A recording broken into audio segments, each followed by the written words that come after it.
하나님께서 우리에게 주시는 말씀은 마가복음 4장 35절에서 41절의 말씀입니다. 제가 보는 성경으로 신약 59쪽입니다.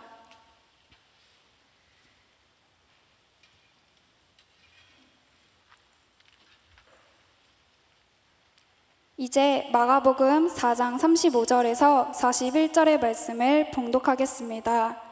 다 함께 일어나셔서 하나님의 말씀을 경청하시기 바랍니다. 그날 저물 때에 제자들에게 이르시되 우리가 저편으로 건너가자 하시니 그들이 무리를 떠나 예수를 배에 계신 그대로 모시고 가매 다른 배들도 함께 하더니 큰 광풍이 일어나며 물결이 배에 부딪혀 들어와 배에 가득하게 되었더라. 예수께서는 고물에서 베개를 베고 주무시더니 제자들이 깨우며 이르되 선생님이여 우리가 죽게 된 것을 돌보지 아니하시나이까 하니 예수께서 깨어 바람을 꾸짖으시며 바다더러 이르되 잠잠하라 고요하라 하시니 바람이 그치고 아주 잔잔하여지더라.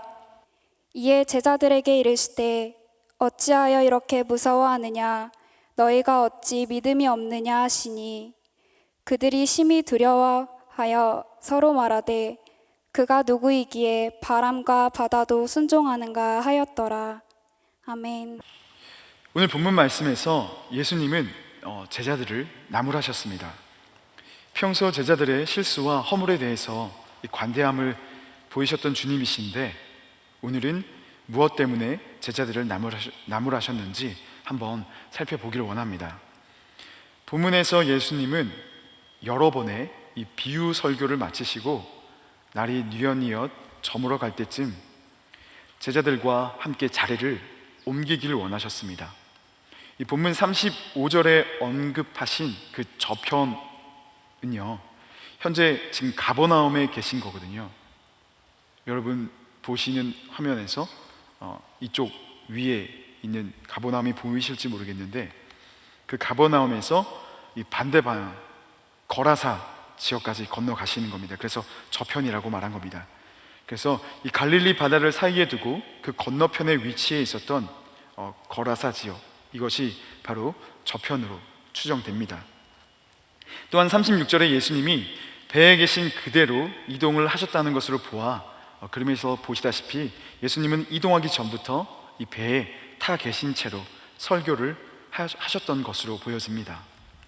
이것은 마가복음 3장 9절의 말씀처럼 몰려드는 인파가 너무 많았던지라 그 인파로 인해서 예수님이 이 에워싸여서 밀리는 것을 방지하기 위해서 이 육지로부터 배를 살짝 띄우고 그 위에서 말씀을 전하신 것이라는 주장이 있습니다. 또 다른 주장은 이 등 뒤로부터 이렇게 불어오는 그 바람의 목소리를 실어서 해변에 앉아있는 무리들에게 효과적으로 말씀을 전하시기 위함이었다는 성경학자들의 주장도 있습니다. 실제로 이러한 지형적 특성을 고려해서 음향 효과를 활용하는 것은 당시 실제로 사용되었던 방법입니다. 한낮에 이 자규라는 태양은 모든 것을 뜨겁게 달구잖아요. 일반적으로 한낮에 이 호수 위의 공기가 이 땅 위의 공기보다 비교적 천천히 달궈지는데 이때 땅 위에 더 빨리 뜨거워진 이 공기가 상승하는 곳으로 비교적 덜 뜨거운 이 호수 위의 공기가 이렇게 이동하는 대류 현상이 일어나게 됩니다. 이때 이것 때문에 낮에는 이 호수에서 육지 방향으로 바람이 불었고 또 반대로 밤에는 육지에서 호수 쪽으로 바람이 불어갑니다. 그래서 오늘 말씀의 배경처럼 예수님이 낮에는 이 호수에서 육지로 불어가는 그 바람을 활용하여서 배 위에서 말씀을 전하시는 것이 효과적이었던 거죠. 그런데 반대로 밤에는 육지에서 호수로 이렇게 바람이 불어간다고 했습니다. 이건 역시 오늘 본문과 연관이 있는데요. 해가 지고 지금 예수님과 제자들이 탄 배가 갈릴리 호수를 가로지르는 동안 거대한 광풍과 파도를 만났다고 본문은 기록하고 있습니다. 언젠가 한번 말씀드린 대로 이 갈릴리 호수는 해수면보다 209m에서 깊은 곳은 215m가 낮다고 합니다. 게다가 주변 사방이 이 높은 산들로 둘러싸여 있습니다. 이러한 지형적 특성 때문에 갑작스러운 돌풍이 발생하는 일들이 빈번하다고 합니다. 여러분, 저기 위에 보시면 빨간 점이 보일 거예요. 이 등고선에 좀 붉은 부분 있잖아요. 그래서 거기가 더 높다는 거죠. 거기가 이제 빨간 지점이 헐몬산인데요. 거기서 요단 계곡 방향으로 이렇게 이상 기류가 흐르게 되면, 그런 경우가 제법 있는데, 그렇게 되면 이때 바람이 지형이 낮았던 이 갈릴리 호수가에는 마치 떨어지듯이 바람이 불어서 정말로 큰 파도가 일어난다고 합니다. 우리 한글 성경에는 단순히 큰 광풍이라고 번역을 하고 있지만, 이 영어 성경을 참고하자면 사나운 회오리 바람 혹은 맹렬한 강풍 등으로 당시에 이 상황의 심각성을 한층 더 실감나게 묘사해주고 있습니다. 이 사나운 강풍과 파도로 인해서 예수님과 제자들이 탄 배에 물이 가득 차서 침몰할 지경에 이르렀고, 누가복음에서는 당시 상황이 위태로웠다라고 기록하고 있습니다. 상황이 이 정도라면 누구라도 당황하고 겁을 먹을 겁니다. 더구나 당시 갈릴리 바다에서 어업을 했던 어부들은 이렇게 빈번하게 발생하는 갑작스러운 돌풍에 대해서 익히 잘 알고 있었을 겁니다. 예수님의 제자들 중에도 이 갈릴리 바다에 잔뼈가 굵은 베테랑 어부들이 있었죠. 그런데 그들이 판단했을 때 위험한 상황이라고 지금 느꼈다면 그것은 정말로 생명을 잃게 될 정도로 심각한 상황이었다는 얘기입니다. 전문가도 감당할 수 없는 상황, 상식적으로 이러한 순간 두려움에 떠는 것은 너무나 당연합니다. 오히려 아무리 피곤하시더라도 이런 상황에서 계속 주무시고 계시는 예수님이 이상할 지경입니다. 제자들은 예수님에게 따지듯이 도움을 청했고, 예수님은 그런 제자들에게 믿음이 없다라고 지적하셨습니다. 우리가 그 배 안에 있던 제자들이라고 한번 상상을 해봅시다. 제자들이 여러분 뭘 잘못한 거죠? 죽음을 두려워하는 것이 문제였나요? 죽더라도, 혹시라도 죽게 되더라도 깊이 잠드신 그 예수님을 깨우지 말았어야 했나요? 주님에게 도움을 청했습니다. 그랬더니 주님께서 성난 파도를 잠잠하게 하신 후에 제자들에게 믿음이 없다고 지적하셨는데, 그럼 주님에게 도움을 청하지 않고 우리의 힘으로 해결하는 것이 과연 믿음이란 말씀인가요? 분명한 것은 제자들의 이 믿음에 문제가 있었다는 것이고, 그 문제는 제자들만의 문제가 아니라 오늘날 이 말씀을 접하는 우리의 문제일 수도 있습니다. 그럼 과연 제자들의 믿음에 어떤 문제가 있었는지 살펴보고 우리의 믿음도 한번 점검해 보기를 원합니다. 첫 번째로, 제자들은 예수님을 믿는 것이 아니라 자신의 기대를 믿었습니다. 본문 36절 말씀을 보면 제자들이 무리를 떠나 예수님을 모시고 갔다고 기록하고 있는데, 여기서 중요한 것은 제자들이 탄 그 배에 예수님이 함께 계셨다는 겁니다. 그들의 출발은 전혀 문제가 없는 것처럼 순조로워 보였습니다. 예수님과 함께 갈릴리 호수 저편으로 건너가고 있는 제자들의 마음은 아마 든든했을 겁니다. 본문에 보면 예수님이 탄 배를 따라오는 다른 배들도 있었던 것 같습니다. 예수님이 탄 배에 같이 있던 제자들은 예수님과 더 비교적 가까운 거리에 있다는 것에 아마 우쭐했을지도 모릅니다. 그런데 여기에 믿음의 함정이 있습니다. 바로 예수님과 함께 가면 풍랑을 만나지 않을 거라는 믿음입니다. 하지만 예수님이 함께 배에 타고 있었음에도 불구하고 그들은 큰 풍랑을 만났습니다. 37절을 보면 물결이 배에 부딪혀 들어와 제자들의 생명을 위협했습니다. 내가 예수님과 함께 있는 한 나를 위협하는 저 세상 풍랑과 물결은 이 배라는 내 삶의 영역을 침범하지 못할 거라고 확신했는데, 보란 듯이 그 물들이 배로 들어와 가득하게 되었답니다. 여기서 우리의 믿음은 산산조각이 납니다. 예수님을 믿었는데 어떻게 나에게 이런 큰 풍랑이 다가올 수 있는지 납득하지 못하고 신앙생활을 포기하는 사람들도 제법 있습니다. 풍랑을 만나기 전까지만 해도 예수님은 믿음의 대상이었습니다. 든든하고 우리가 안심할 수 있는 이유였습니다. 그런데 풍랑을 만나게 되자 예수님은 원망의 대상이 되어버렸습니다. 풍랑을 막아주지도 못하고 주무시기만 하시는 그 예수님이 짐처럼 느껴지기도 합니다. 얼마 전까지만 해도 예수님과 가까이 있는 것이 자랑이었는데 이제는 억울합니다. 내가 이러려고 예수님을 믿었나 싶고, 열심히 헌신했던 지난날이 아깝다 못해 지금 내 앞에 닥친 이 풍랑을 상대하려면 이제는 신앙이 짐처럼 느껴지기 시작하는 겁니다. 제자들도 자신의 생업을 포기하면서까지 누구보다 예수님을 열심히 따랐던 사람들이죠. 그만큼 적극적으로 예수님을 따랐고 섬겼는데 이게 뭐야? 라는 생각이 제자들도 들었을 겁니다. 그래서 도움이 못 될지언정 거슬리기까지 하는 예수님을 깨웠습니다. 마태복음과 누가복음에는 제자들이 단순히 간구하고 도움을 청하는 태도로 이렇게 묘사되고 있지만 오늘 본문인 마가복음에서는 제자들이 예수님을 대하는 태도가 조금 더 자세하게 묘사되어 있습니다. 원문의 뉘앙스를 살리면 지금 이렇게 다 죽지 않으려고 발버둥 치고 있는데 잠이 오십니까? 라는 투로 이렇게 흥분하면서 따지듯이 말하는 것을 우리는 확인할 수가 있습니다. 이것이 우리의 모습이기도 합니다.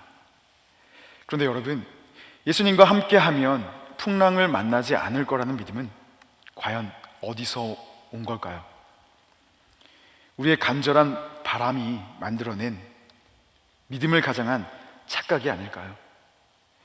예수님을 믿는다고 해서 시련이 따르지 않는 것은 아닙니다. 예수님을 모신 제자들이 이 갈릴리 호수에서 풍랑을 만난 것처럼 예수님을 주로 모시고 사는 우리 그리스도인 또한 이 세상이라는 바다에서 아주 다양한 인생의 풍랑을 만나게 되고 위기에 처하게 됩니다. 그럼 도대체 예수님을 왜 믿어야 하나? 이럴 거면 믿을 필요가 없는 것 같은데 의문이 드실 겁니다. 그 답을 먼저 나누기 전에 제자들이 가지고 있었던 또 다른 믿음의 문제에 대해 먼저 알아보도록 하겠습니다. 두 번째 제자들의 믿음의 문제는 예수님보다 자신들의 경험을 더 신뢰했습니다. 앞서 언급했던 것처럼 예수님의 제자들 중에는 이 갈릴리 호수에서 물고기 잡는 것을 생업으로 삼았던 사람들이 있었죠. 베드로, 안드레, 야고보, 요한, 이 모두가 다 어부였습니다. 그들은 수많은 바람과 파도를 경험했을 겁니다. 그리고 대대로 이어지는 그 직업을 감당하기 위해서 어렸을 때부터 풍랑과 싸우는 법을 몸으로 체득하면서 이 갈릴리 호수에 대한 풍부한 지식과 경험을 쌓아왔을 겁니다. 갈릴리 호수의 모든 상황을 통제할 수는 없다 하더라도 물고기를 잡으며 살아가기 위해서 나름의 이 생존 전략이 그들에게는 있었겠죠. 그런데 오늘 풍랑은 조금 달랐습니다. 그들의 지식과 경험을 압도하는 그 거대한 풍랑을 만나게 된 겁니다. 그 풍랑 앞에 자신들의 경험과 이 지식은 소용이 없었습니다. 이 경험과 지식의 한계를 벗어난 이 위기 앞에서 그들은 모두 두려움에 벌벌 떨어야만 했습니다. 그리고 자신들의 경험을 기준으로 결론을 내렸습니다. 아, 죽겠구나. 본문 38절입니다. 예수께서는 고물에서 베개를 베고 주무시더니 제자들이 깨우며 이르되 선생님이여 우리가 죽게 된 것을 돌보지 아니하시나이까 하니, 우리에게도 이런 모습이 있습니다. 내가 세상에서 터득한 지식과 이 경험의 한계를 넘어서는 위기를 만나게 되면 우리는 그 앞에서 좌절합니다. 소망을 잃고 무릎을 꿇습니다. 우리의 믿음은 언제나 이 상식선에서만 작동합니다. 그리고 신앙이라는 이 범주 안에서만 작동하죠. 이처럼 우리의 한계를 넘어버리는 세상의 위기 앞에서는 믿음은 그저 이론에 불과합니다.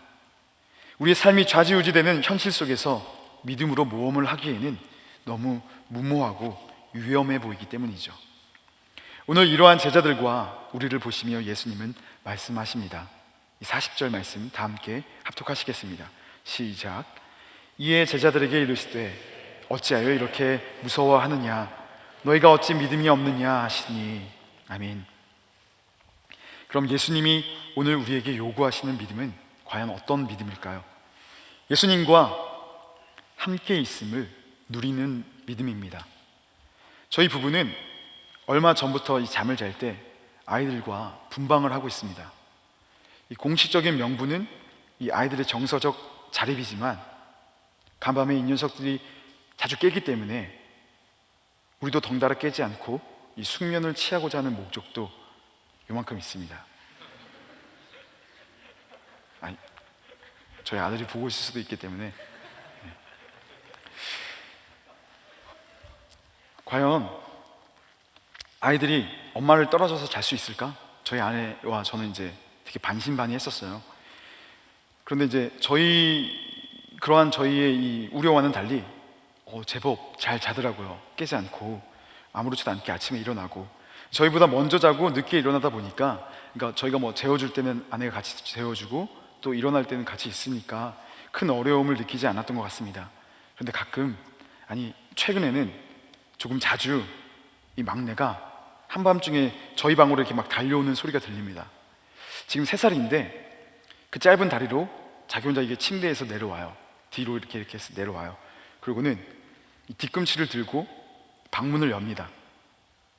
방문이 돌리는 게 아니고 이렇게 돼 있는데 이렇게 딱 내리면 열리는 문 있잖아요. 대부분 한 번에 소리를 들어보면 한 번에 열지 못하고 계속 이렇게 탁탁탁 하다가 열리는 소리가 나요. 그리고는 거실로 이렇게 가로지르는 발소리가 막 다다다닥 들립니다. 놀라운 건 이 모든 것을 엄청나게 차분하게 진행한다는 겁니다. 그리고도 저희 부부가 자고 있는 방 앞에 오면 이제 울음소리를 내가지고 본인의 신원을 밝혀요. 그럼 이제 저희 아내가 그 친구를 안고 그 친구의 침대에 가서 다시 재워주는데, 아내의 말로는 침대에 누우면 이렇게 누워서 자다가 이렇게 한쪽 눈을 이렇게 떠본대요. 그리고 옆에 엄마가 있는지 없는지를 이렇게 간혹 확인한다고 해요. 있으면 이제 다시 좀 감고 쿨쿨 자고, 만약에 그러다가 엄마가 안 보이면 다시 이제 내려와서 다다다닥 하는 거예요. 그동안 저는 뭘 하냐고요? 그러니까 아내가 일어나면 저는 중보를 합니다. 아내가 빨리 돌아올 수 있도록.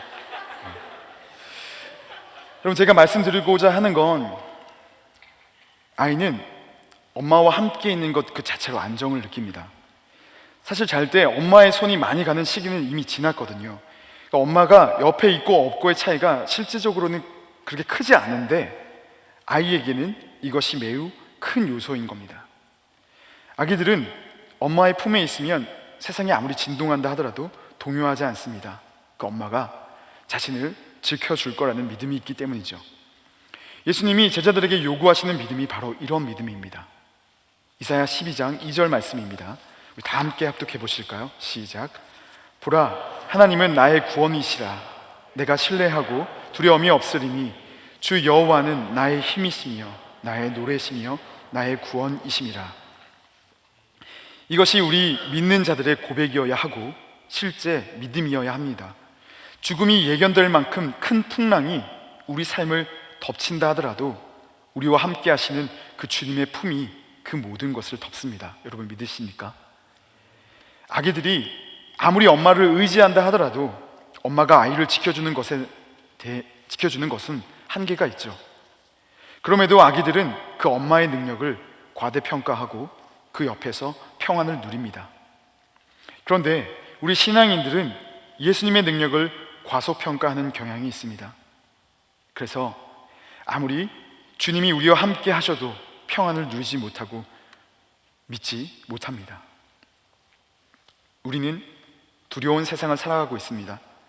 시련이나 고통은 마치 초대받지 않은 손님처럼 어느 날 불쑥 우리에게 찾아와서 우리의 모든 삶을 혼란에 빠뜨려 버립니다. 그런데 여러분, 주님은 그때마다 우리에게 이렇게 말씀하십니다. 시편 55편 22절을 제가 봉독합니다. 내 짐을 여호와께 맡기라. 그가 너를 붙드시고 의인의 요동함을 영원히 허락하지 아니하시리로다. 아멘. 제자들의 비난 섞인 강구였지만 이 제자들의 울음소리를 들으신 예수님은 모든 풍랑을 한순간 잔잔하게 하셨습니다. 그리고 언제 그랬냐는 듯이 갈릴리 호수와 제자들의 삶은 평안을 되찾았습니다. 이런 말이 있습니다. 불안이 노크할 때 믿음으로 응답하면, 문을 열면 아무것도 없음을 알게 된다. 삶을 위협하는 거센 풍랑이 여러분의 삶을 두드릴 때 배 안에서 지금 여러분과 함께 계시는 그 예수님을 믿는 믿음으로 여러분 나아가시기 바랍니다.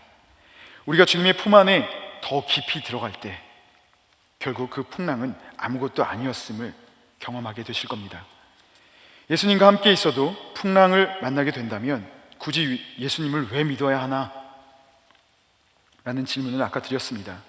여러분, 주님은 우리의 삶의 모든 풍랑을 없애주시기 위해서 십자가에 못 박히신 것이 아니죠. 우리를 죄와 영원한 죽음으로부터 자유하게 하기 위해서 십자가에 달리신 거잖아요. 더 근본적인 문제를 해결해 주신 겁니다.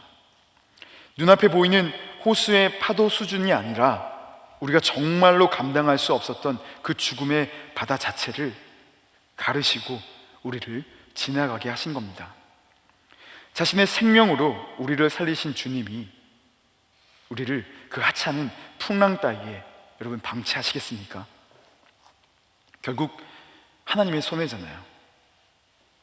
여러분, 바다를 항해하는 배는 풍랑을 만나지 않을 수가 없죠.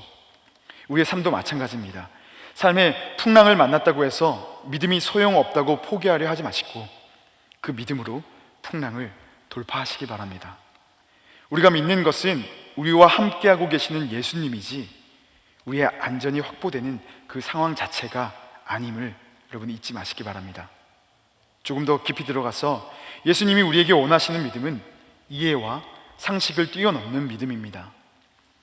제자들의 두 번째 문제는 경험을 예수님보다 더 신뢰한 것이라고 말씀드렸습니다. 전문가적인 견해로 볼 때 이 어부였던 자신들의 지식이나 이 경험한 바로는 이 정도의 풍랑이면 살기 어렵다는 겁니다. 주님을 옆에 두고 내린 결론이었습니다. 어찌 보면 상황을 잘 분석하고 내린 빠른 진단 같습니다. 다른 해결책이 없는데 질질 끄는 것보다 어떤 면에서는 깔끔해 보이기까지 합니다. 하지만 이들의 잘못은 함께 하시는 주님에게 그 방법을 구하기도 전에 자신들은 죽은 목숨이다 라는 결론을 내린 데에 있습니다. 알아서 풍랑을 막아주시지도 않고 알아서 풍랑을 잠재워 주시지 않는 예수님은 필요 없다고 생각했는지 결론을 내리기 전까지 이 상황에서 예수님을 아예 배제시켜버리고 스스로 절망에 빠지는 것을 자처했습니다. 그런데 여러분, 정말 그들의 판단이 옳았습니까?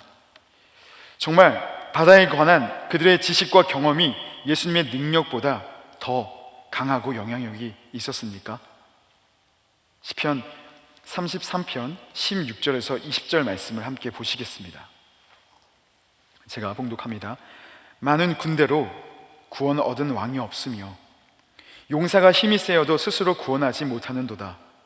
구원하는 데에 군마는 헛되며 군대가 많다 하여도 능히 구하지 못하는도다. 여호와는 그를 경외하는 자 곧 그의 인자하심을 바라는 자를 살피사 그들의 영혼을 사망에서 건지시며 그들이 굶주릴 때에 그들을 살리시는도다. 우리 영혼이 여호와를 바라며 그는 우리의 도움과 방패시로다. 아멘. 상식적으로 전쟁에서 승리를 하려면 군대가 많아야죠. 용사가 자신의 목숨을 건지려면 힘은 물론이고 전투 능력과 경험이 풍부해야 합니다. 그런데 시편 말씀은 나라를 구하는데 군대와 말이 필요한 게 아니랍니다. 많은 군대가 필요한 게 아니래요. 승리와 생명의 관건은 하나님을 경외함이라고 합니다. 이 세상을 주관하시는 그 하나님의 자비를 구하며 그를 경외하는 자를 하나님께서 찾고 계신다라고 말씀하고 있습니다. 그 어떠한 최악의 상황이라 할지라도 우리의 영혼이 하나님을 바라고 기다린다면 하나님은 우리의 도움이 되시고 우리의 방패가 되신다고 합니다. 여러분, 이 말씀을 붙들고 하나님을 의지하시기 바랍니다. 한 소년이 연을 날리고 있었어요. 연. 그런데 연이 너무 높이 올라가는 바람에 어느 순간 연이 보이지가 않는 거예요. 지나가던 사람이 소년을 쳐다보며 물었습니다. 보아하니 연을 날리는 것 같은데 연이 어디 있는지 보이지 않는구나. 연을 날리는 거 맞니? 그러자 소년이 대답했습니다. 그럼요. 제가 잡고 있는 이 줄을 보세요. 이 팽팽하잖아요. 연이 보이지 않지만 지금 제 머리 위쪽에서 푸른 하늘을 날고 있습니다. 줄을 통해 저는 그것을 알 수 있어요. 소년은 타래에 묶인 실이 고추 서 있는 것을 보고 연이 바로 머리 위에 있다는 것을 알 수 있었습니다. 우리의 삶을 덮치는 풍랑은 너무나 또렷해 보이는 반면에 하나님은 보이지 않죠. 그래서 마치 배에서 주무시고 계시는 것처럼 하나님은 내 삶에 역사하지 않는 것처럼 느껴지기까지 합니다. 하지만 믿음의 눈으로 보면 보이지 않지만 우리를 지키시고 도와주고 계신 그 하나님을 느낄 수가 있습니다. 우리의 연줄이 바로 믿음입니다. 믿음은 바라는 것들의 실상이요 보지 못하는 것들의 증거다라고 히브리서 11장 1절은 말씀하고 있습니다. 이해와 상식을 뛰어넘어 예수님을 의지하는 사람들만이 우리를 풍랑 가운데서 잔잔하게 하시는 예수님의 능력을 경험할 수가 있습니다. 오늘 마가복음을 읽는 이 1차 독자, 마가복음이 이게 쓰여졌을 때 처음 읽는 그 독자들은, 1차 독자들은 당시에 로마의 핍박 속에서 신앙을 지켜야만 했던 사람들이었습니다. 계속되는 로마의 그 핍박 속에서 그들은 침묵하시는 하나님을 아마 비난했을 겁니다. 우리가 이렇게 다 죽게 됐는데, 이렇게 고생인데 계속 주무시기만 할 거냐며, 살아계시기는 한 거냐며 아마 따졌을지도 모릅니다. 하지만 그 순간에도 하나님은 그들과 함께 하셨습니다. 아니, 그 어느 시대보다 그들과 가장 가까이에 계셨습니다. 상황에 잠식당하지 않고 한순간도 우리를 떠나지 않으시는 그 하나님을 믿고 의지하여서 그 모든 상황을 뚫고 이겨내길 원하시면서 오늘 본문을 그들에게 주셨습니다. 그리고 오늘날 이 본문을 접하는 우리를 비롯한 많은 그리스도인들에게 동일하게 질문하십니다. 너희 믿음이 어디 있느냐? 여러분, 어떠한 시련과 고난 중에도 하나님은 여러분의 든든한 피난처이시며 힘과 도움이 되십니다. 그 하나님을 믿으시기 바랍니다. 기도하시겠습니다. 하나님, 우리 삶을 덮치는 풍랑을 마주할 때 우리는 두려움에 떱니다. 주위를 둘러보아도 도와주는 이는 없는 것 같고, 이 풍랑을 만나게 된 것 자체가 하나님, 내 믿음으로서 납득이 되지 않습니다. 하지만 하나님, 믿음의 눈을 떠서 우리와 함께 계시는 그 예수님을 바라보고 의지할 수 있도록 도와주시옵소서. 내 경험과 지식으로 판단할 때는 이 파도가 나를 삼킬 것 같고 내가 곧 죽을 것만 같지만, 하나님, 그 상식을 뛰어넘어 아버지 역사하시는 예수님의 능력을 바라볼 수 있도록 주여 도와주시옵소서. 우리가 믿어야 할 것은 예수님의 배는 절대 좌초하지 않는다는 것입니다. 그 배, 그 믿음을 의지하여서 하루하루 살아가는 우리가 될 수 있도록 주여 인도하여 주시옵소서. 감사를 드리오며 예수 그리스도의 이름으로 간절히 기도드리옵나이다. 아멘.